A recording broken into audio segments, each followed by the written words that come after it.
Queridos irmãos e irmãs, chegamos no ponto crucial do Evangelho segundo Marcos.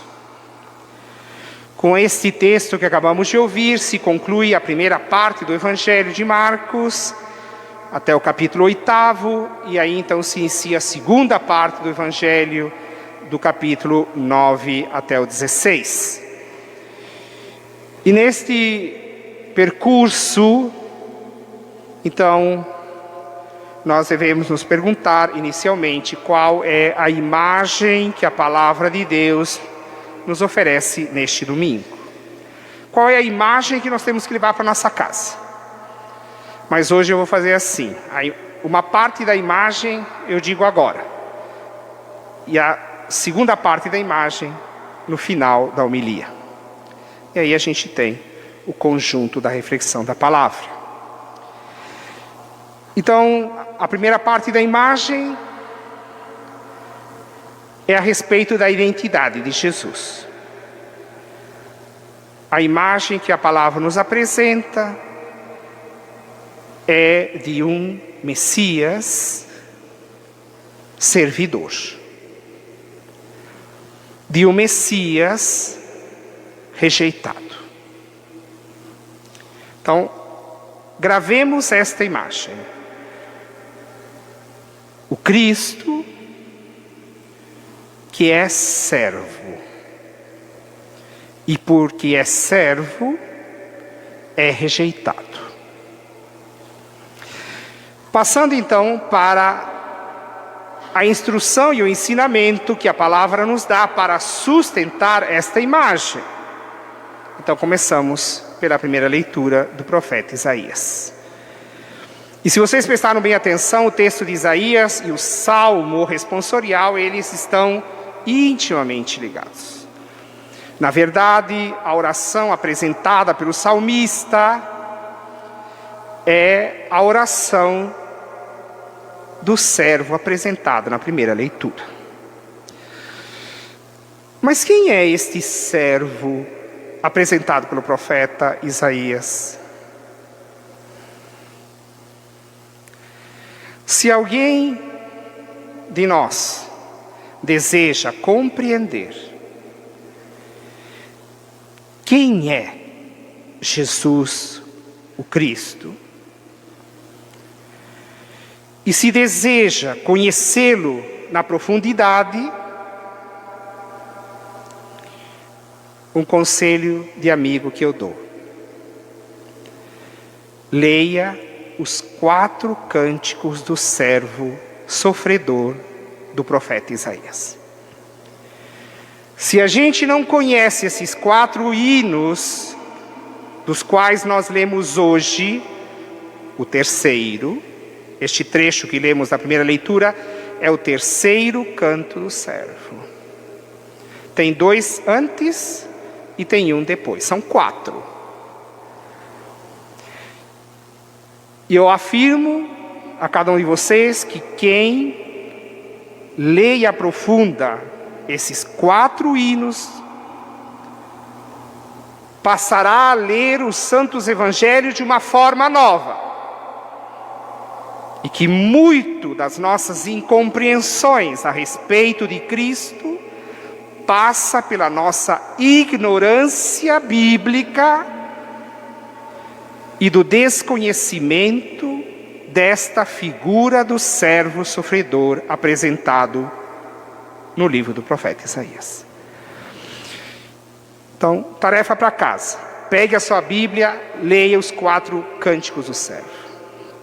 Eu não sei qual é, joga no Google lá, hinos do servo sofredor, vai aparecer os 4 lá. Às vezes a gente usa o Google para tanta porcaria, para tanta bobagem, então ponha lá. Hinos do servo sofredor de Isaías. Vai vir para você na hora. Se não tiver preguiça de abrir a Bíblia, vai aparecer no Google. Então, ninguém tem desculpa hoje para dizer: não conheço, sou ignorante. Quem é ignorante é porque quer ser ignorante. Bom, aí também não dá para fazer nada, não posso fazer mais nada. Mas eu, como padre, tenho a obrigação de instruir os meus fiéis. O que diz o texto da primeira leitura e do salmo que nós cantamos. Quem é este servo? Quais são as características deste servo? Então, no primeiro hino do servo aparece: o Senhor me ungiu com seu Espírito.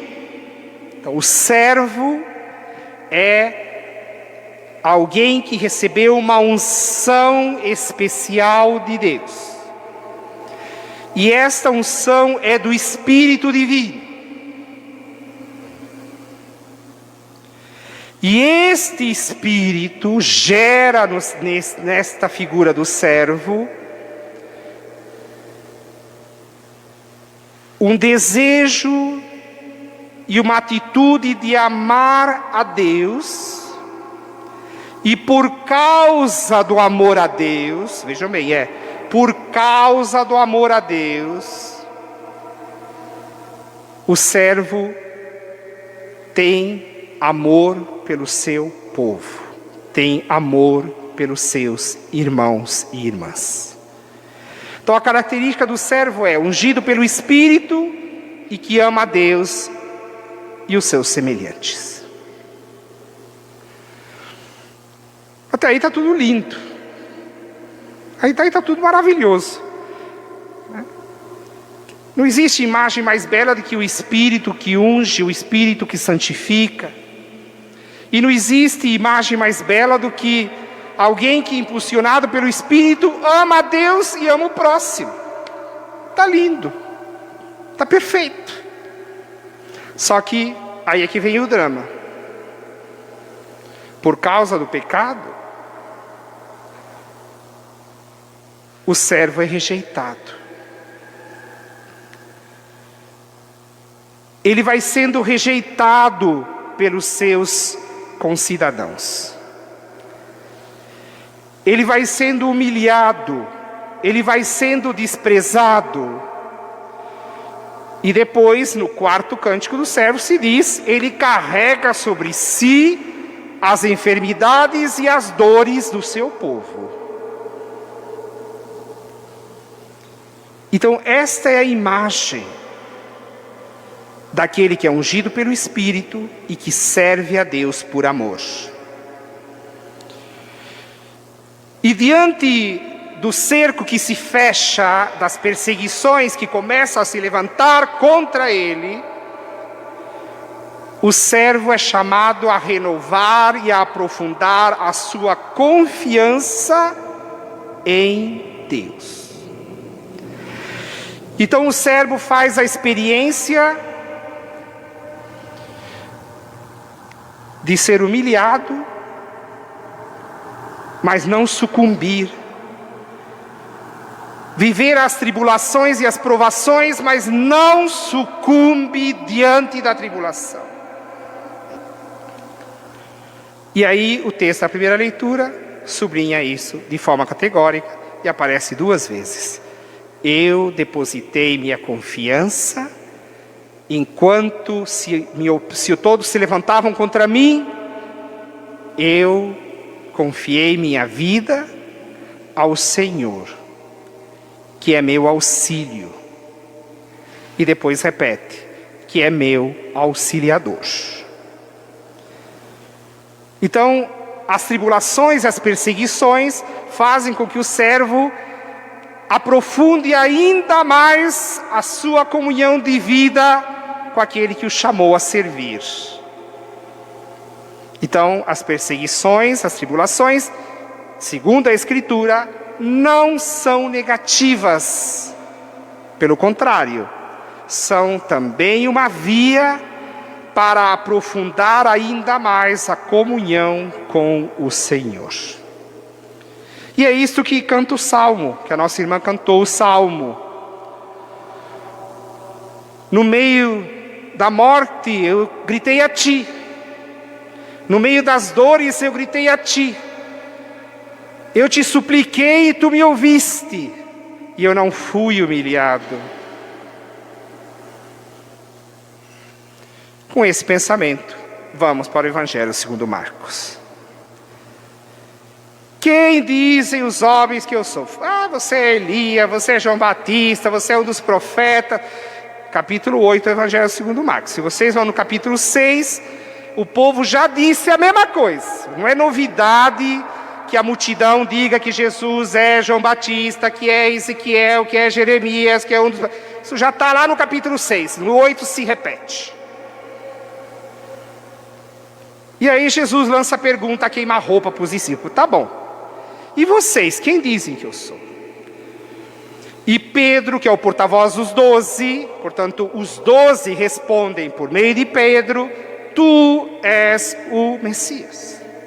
Tu és o Messias.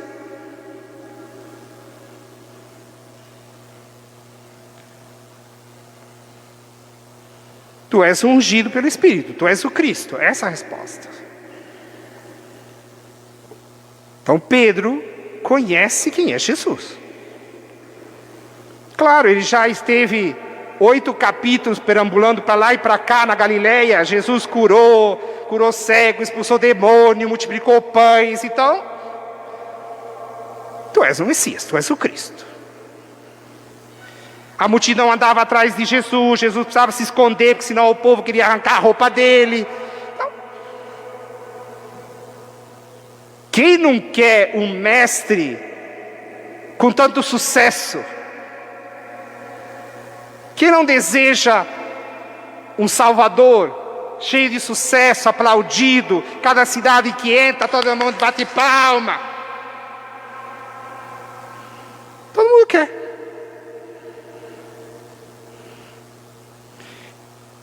Só que aí Jesus muda o discurso. Fala, eu sou o Messias. Tá bom, vocês não vão dizer isso para ninguém, tá? Para início de conversa, bico fechado. Vaca amarela.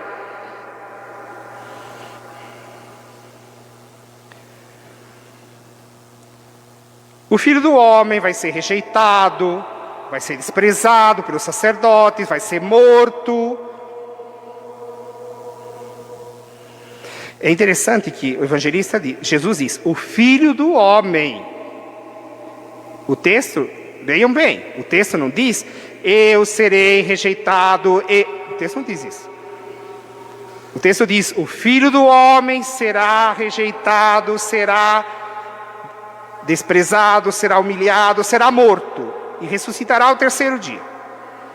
E Pedro, que estava esperto, fez a ligação. Até que o pessoal fala que Pedro era meio burrinho, mas Pedro de burrinho não tinha nada, né? Os neurônios dele funcionavam muito mais do que muita gente hoje em dia, né? Que nunca consegue juntar um neurônio com o outro. Então Pedro ligou, Filho do Homem, Jesus, ele está falando dele mesmo. Esse Filho do Homem que está falando é ele mesmo. E eu estou seguindo esse fulano. Mas eu não saí da minha casa para seguir um fulano que vai ser rejeitado. Não está nos meus planos isso aí. Não é o que eu queria para mim.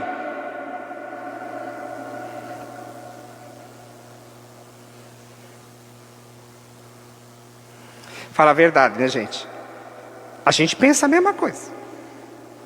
Nenhum de nós,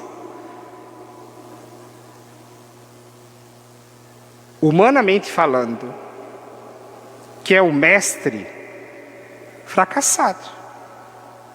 Alguém de vocês quer?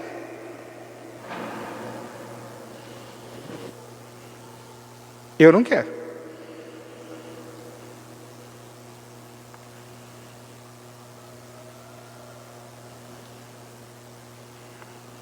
E aí a resposta maravilhosa de Jesus, né? Quer dizer, quando Jesus diz isso, Pedro, vocês que são pais e mães, que são avós, entendem bem o que aconteceu. Imagine a cena. Jesus acabou de dizer, né? O Filho do Homem, e Pedro sacou que Jesus estava falando dele mesmo. Aí Pedro falou assim, Senhor, Jesus, vem aqui no cantinho. Pedro tirou Jesus à parte, diz o texto. Falou assim, vem aqui. Sabe quando o pai e a mãe chamam o filho assim, filhinho, vem aqui no cantinho para a gente ter uma conversinha, só nós dois. Não é assim que os nossos pais faziam quando a gente era criança? E não é assim que vocês fazem com seus filhos, com seus netos? Pois é. Então Pedro, com a sua arrogância, com a sua empáfia, né, diz para Jesus: olha, nada disso. Começa a repreender Jesus. Pedro repreende Jesus. Chama a atenção dele. Tem que ser bem arrogante, né, para chamar a atenção de Jesus, né? Mas a gente faz. Vocês e eu fazemos. A gente faz, porque nós somos arrogantes diante de Jesus. A gente vive querendo ensinar para Jesus o que ele tem que fazer, não é assim? Quando a gente reza, em geral, né? Quem já amadureceu um pouco na oração não faz isso, mas aqueles bem infantis na oração, chegam na oração diante de Jesus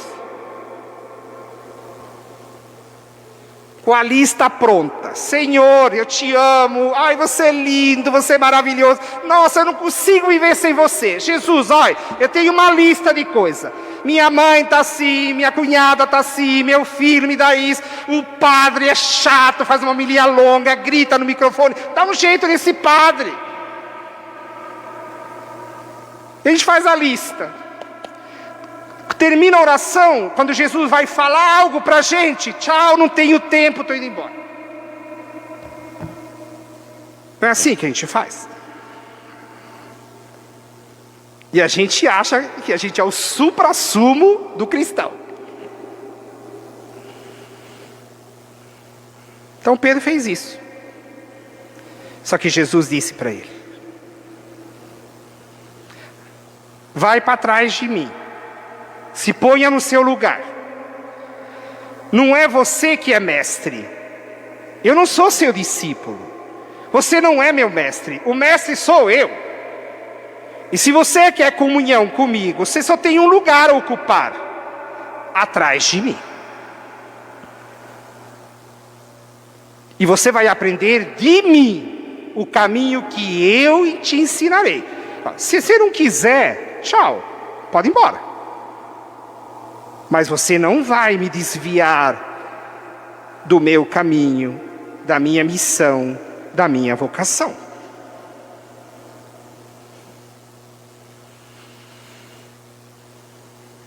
E o que Pedro não gostava? A gente tem que prestar atenção qual é a última frase de Jesus. Porque Satanás é o acusador.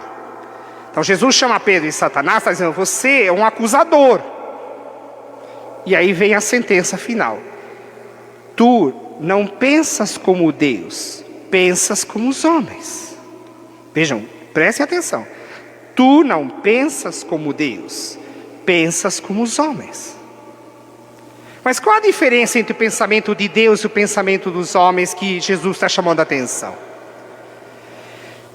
Que Deus se apresenta como Deus humilde, como Deus servidor, como Deus cheio de compaixão, cheio de misericórdia. Um Deus que se abaixa, um Deus que aceita sofrer por amor aos seus. Um Deus que não é o arrogante soberano que dita normas, mas é o servidor de todos. É aquele que serve por amor. Esse é o Deus bíblico. Repito, o Deus que serve por amor é o Deus bíblico, é o Deus da revelação, é o Deus que é Pai de nosso Senhor Jesus Cristo. Querido irmão, querida irmã, se você tem na sua cabeça uma imagem de outro Deus que não é esse, joga fora enquanto é tempo. Não vai para a sua vida com uma imagem de um Deus que não é o Deus bíblico. É claro que os ídolos deste mundo nos atraem. Atraem também a mim. Eu não vou mentir para vocês. É claro que a gente quer ter sucesso. Só que Jesus ensina que quem tem sucesso diante dos homens não tem sucesso diante de Deus. E o que nós queremos? Ganhar a vida neste mundo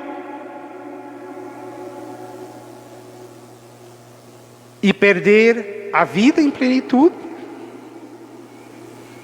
O que nós queremos?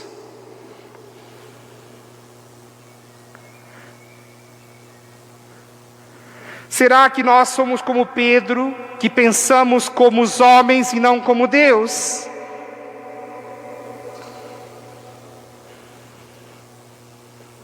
Cada um deve responder por si. E aí Jesus faz o seu convite final. Agora que você já sabe que eu sou ungido pelo Espírito, mas que a minha missão é servir por amor e chegar a oferecer a minha vida por amor.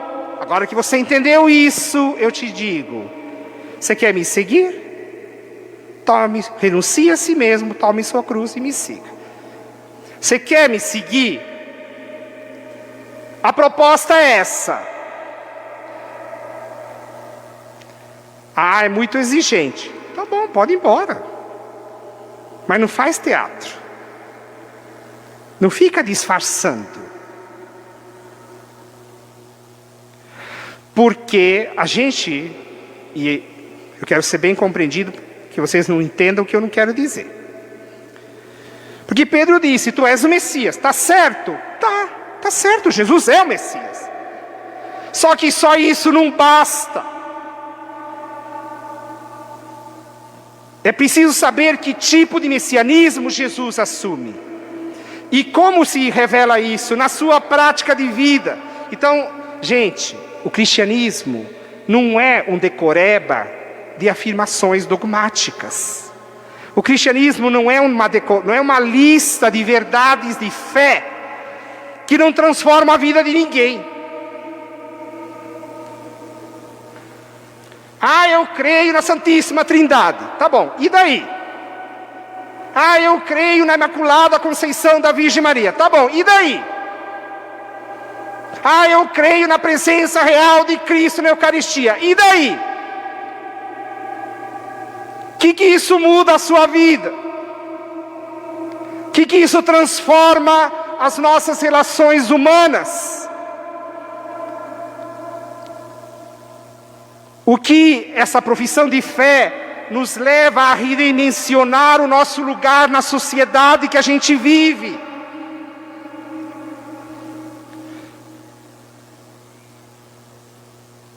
Eu sei a profissão de fé inteirinha de cor. E o que isso te leva a você se comprometer com a sua igreja, da qual você é membro e faz parte? Ah, isso eu não quero. Ih, mas o senhor está chato hoje, hein, Padre Góes? Pelo amor de Deus. O senhor está bravo? Eu não estou bravo. Só que o evangelho tem que ser pregado como ele é. E cada um de nós deve acolher a palavra de Cristo e se deixar transformar por ela.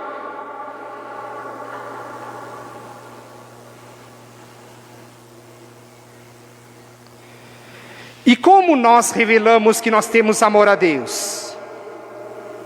Se a gente compreende que nós seguimos aquele que se oferece e que serve por amor. E aí a gente entende por que a liturgia nos colocou a segunda leitura da carta de Santiago.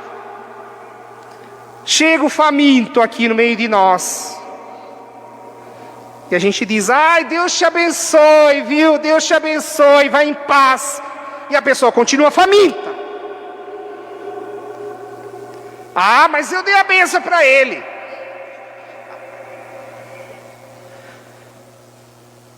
Mas ele precisa comer.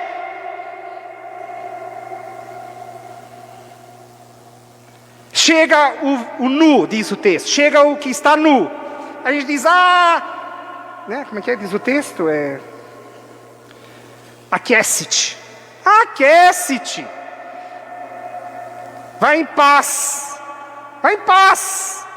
Eu te dou a paz de Cristo, né? A gente adora a paz de Cristo para cá, a paz de Cristo para lá. E agora, né, quando eu era, você, Gustavo, quando era criança que nem eu, né, era assim, era a paz de Cristo. Agora aumentou, né? A paz de Cristo e o amor de Maria. E todo mundo repete que nem papagaio. A paz de Cristo, o amor de Maria. Tá bom, tudo bem.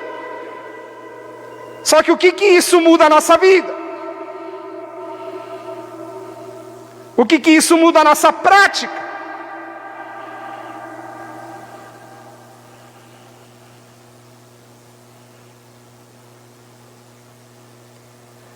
A gente veste o nu, a gente alimenta o faminto. Eu morro de amores por Deus. Só que o amor a Deus se revela no amor ao próximo. Não adianta a gente vir na Capela do Santíssimo, fazer juras de amor ao Santíssimo Sacramento, e depois quando o Santíssimo Sacramento passa do nosso lado, a gente chuta.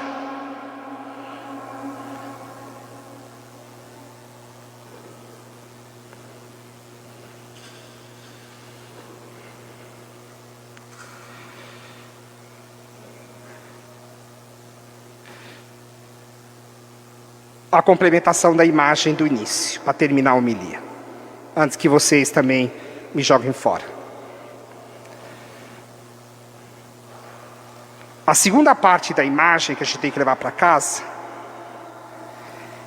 é de que o discípulo e a discípula de Cristo é chamado a dar a sua vida por amor. E isso acontece de forma concreta nas relações humanas que nós estabelecemos com as pessoas que estão ao nosso redor. O nosso discipulado, ele nos chama a ocupar um lugar de protagonista na igreja da qual nós somos membros, do corpo que nós participamos. E qual é o sentimento que a gente tem que levar para a nossa casa, depois desta palavra?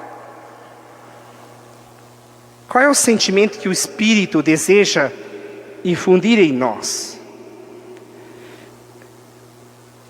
O desejo de ser mais íntimo de Cristo, de ser mais íntimo de Jesus, de ser mais íntimo de nosso Mestre, de ter muita intimidade com Ele, de reclinar o nosso ouvido no coração de Cristo, para ouvir o coração de Cristo, e para que Ele nos ensine a viver do modo como aprova a Deus e não os homens.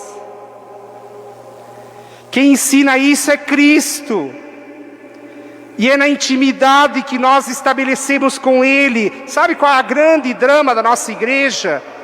É que a gente fala de Jesus, fala de Jesus, fala de Jesus, tem um monte de imagem de Cristo, mas a gente não conversa com Ele. A gente não ouve o que Jesus fala. Por isso que a nossa igreja é fraca. Por isso que nossas paróquias estão ali, capengando. Por isso que a nossa vida cristã é medíocre.